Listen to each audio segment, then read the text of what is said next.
sempre veio pra mim, eu brinco que é como se fosse um download, assim. Lógico, eu me alimento da palavra de Deus, sempre li muito, né? Então leio muitos livros. Oração, jejum, a prática da presença de Deus. Mas aí tem hora que parece que Deus quer comunicar. Eu tenho a sensação, às vezes, que é quando a alma explode, assim, você vai se enchendo do Senhor, né? E salmos, e hinos, e cânticos espirituais, como diz a palavra. E aí você vai meditando na palavra de Deus, de repente, isso não tem como, é como uma fonte mesmo, não tem como ficar preso, né? Isso vai saindo. E pra mim sempre saiu em forma de canção, né? Explodia em forma de música. Então, sempre foi uma coisa natural, Sim. Raríssimas às vezes. Hoje em dia, eu sou um pouco mais intencional para dizer, eu sinto do Senhor que eu preciso compor a respeito desse assunto. Aí eu sento no piano e tal, mas depois de 20 e poucos anos compondo. Você nunca se alimentou da música secular e tal? Como que é a tua relação com música secular? Na minha infância, assim, a minha mãe não gostava que a gente ouvia. Então, assim, eu não tinha esse contato, né? Eu cresci na igreja, então nem conhecia, não tinha tantas pessoas, assim, não cristãs que ouviam. Meu pai ouvia bastante, que não era cristão ainda, então ele ouvia bastante coisa, assim. E te incomodava já, quando a música não era? Você tinha já essa sensibilidade para ver, isso aqui, eu tô num lugar, tá tocando... A depender, assim, dependia muito do teor, sabe? Então, obviamente que tinha coisas que meu pai não ouvia, porque... Também não crianças em casa, não cabia, obviamente. Então, mas em outros contextos, assim, aí me incomodava. Então, enfim, na escola mesmo, na época de axé, de funk e tal, o conteúdo de letra dessas músicas me incomodavam bastante. Porque era uma questão, não era nem pela música em si, era uma questão do assunto, né? Uma depravação, uma degradação ali daquilo que Deus criou, de imagem do ser humano para ser perfeito, a imagem e semelhança do Senhor, e estava ali sendo diminuído, sendo, né? Enfim, isso me incomodava. Mas, e por muito tempo eu inclusive achei assim, fui ensinada assim, né? Isso é de Deus, isso é do diabo e tal. Mas hoje em dia eu enxergo inclusive esse dualismo, né? Que na verdade a música ela é de Deus, a música é de Deus, e aí ela é uma ferramenta. Então, tem muitas músicas que você vai ouvir que elas não têm um teor, a música não se converte, né? Mas o cristão é o coração do cristão, e é ele que vai, pelo Espírito, pelo que diz a palavra de Deus, fazer esse filtro. Olha, isso aqui eu escuto, isso aqui eu não escuto. Né? Então, acho que muito mais do que as regras, não sei se você já leu, tem um livro muito bom, eu indico para todo mundo, chamado Chega de Regras, do Larry Crabb. Ele é maravilhoso. Ele fala sobre o antigo e o novo caminho, né? Usa ali o texto de Hebreus, quando ele fala pelo novo e vivo caminho, o sangue de Jesus. Então há um novo caminho que a gente trilha, há uma nova aliança que a gente caminha. E nessa nova aliança, é interessante que na antiga aliança você tinha ali, olha, não matarás, não adulterarás. Mas na nova aliança tem Jesus dizendo, olha, se você olhar com o olho impuro, você já adulterou no seu coração. Se você fala contra o seu irmão, você já matou ele no seu coração.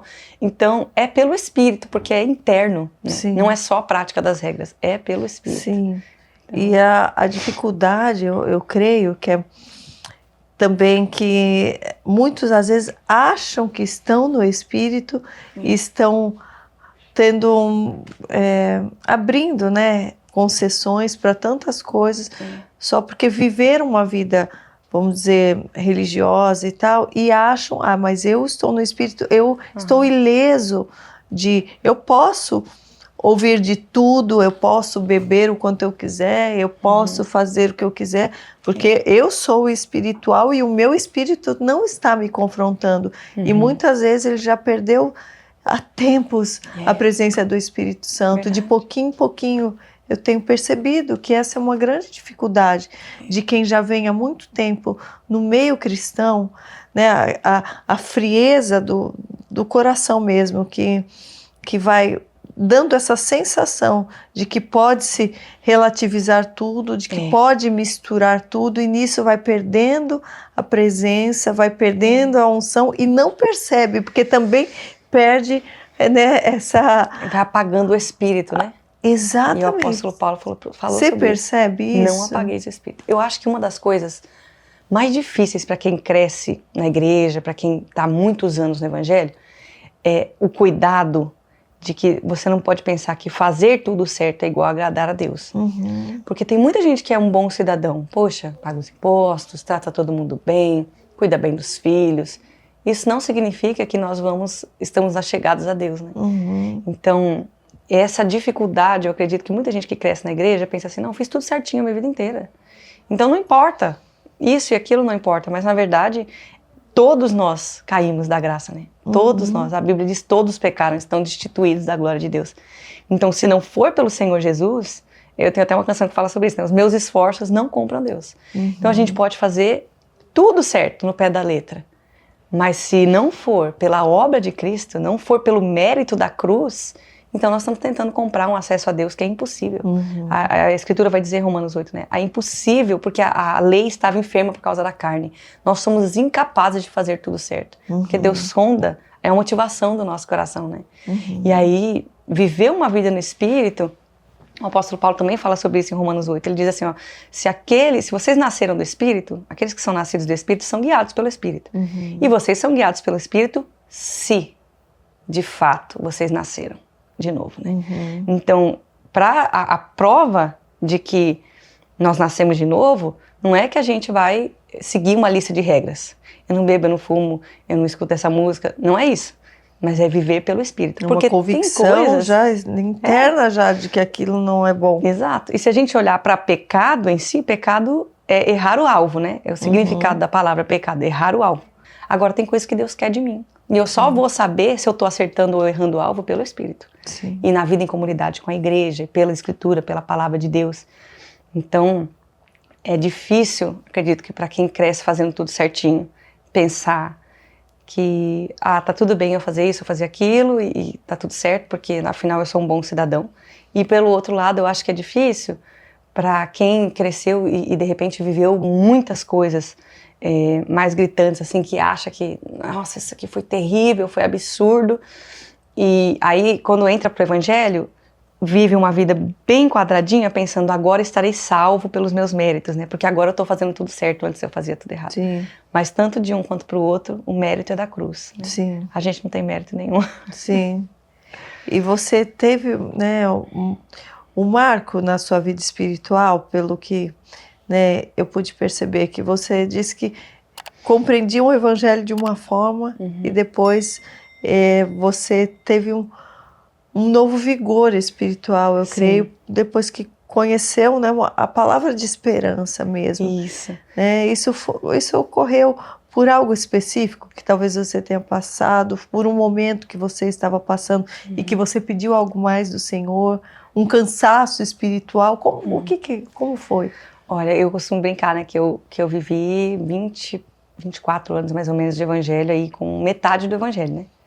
Porque eu fui evangelizada no Evangelho de Jesus verdadeiro. Jesus Cristo morreu, de fato. Ele ressuscitou, ele nos religou a Deus. Tudo isso. Mas, para mim, faltava a parte da esperança, né? Então, a gente vai ver na Escritura, a palavra de Deus vai dizer o seguinte, olha, eu queria muito entregar para vocês um alimento sólido, né? Eu queria poder compartilhar com vocês coisas maravilhosas, mas agora eu tenho que voltar aos rudimentos da fé. A base. E aí, olha o que ele diz de rudimentos da fé. Ele fala do batismo, ele fala da ressurreição dos mortos como rudimento da fé, as coisas, imposição de mãos.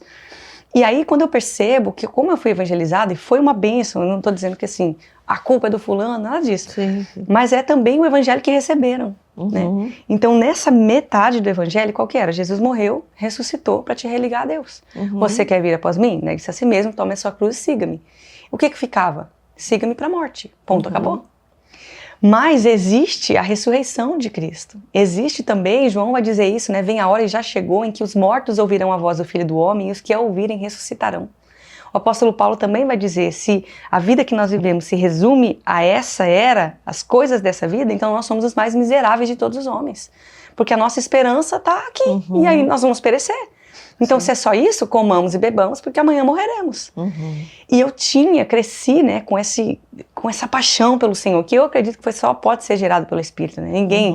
Ninguém tem esse desejo de Deus naturalmente, é o Senhor, né? A Escritura vai dizer, João falou sobre isso, nós só o amamos porque Ele nos amou primeiro. E aí, quando eu tive essa revelação da maneira que Deus me amou, Deus virou carne, Deus numa cruz, isso é incompreensível, isso é para, né, ter a expressão bugar a nossa mente, assim, porque como é que faz? Deus torturado, Deus esbofeteado, Deus coroado de espinhos, por minha causa, eu? Não tem cabimento. Então, esse evangelho me trouxe um amor pelo Senhor, mas faltou outro pedaço, né?